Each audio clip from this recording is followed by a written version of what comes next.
बदतमीज दिल बदतमीज दिल माने ना बदतमीज दिल।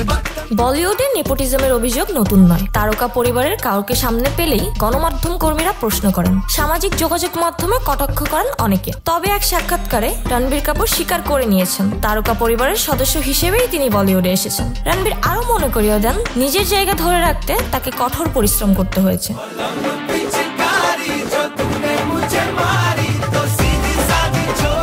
নির্মাতা সুভাষ ঘায়ের সেলিব্রেট সিনেমা 2025 উৎসবে রাজ কাপুর ও গুরু দত্তকে নিয়ে বিশেষ এক আলোচনা হয়। সেখানে হাজির হয়ে রণবীর কাপুর নানা বিষয়ে আলোচনা করেন। রণবীর বলেন, আমার জীবন সহজ ছিল, আমিও নেপোটিজমের ফলেই এসেছি, এটা সত্য।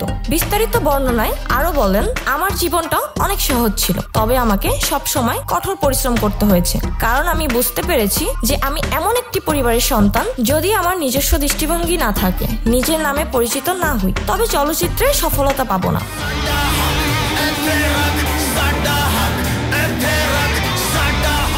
অনুষ্ঠানে রণবীর আরো বলেন, আপনারা আমার পরিবারের অনেক সাফল্য উদযাপন করেন, তবে অনেক ব্যর্থতাও আছে। যেমনটা সাফল্য থেকে শিখি, ব্যর্থতা থেকেও শেখার আছে। এখন অবশ্য ব্যর্থতাগুলো পেছনে ফেলে নতুন ভাবে এগিয়ে যেতে চাই।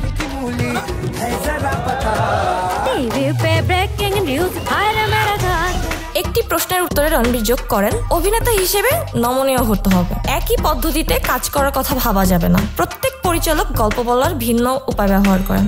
যদি পরিচালক কোনো দৃশ্য বিশেষভাবে চান, তা পূরণ করাই অভিনেতার দায়িত্ব।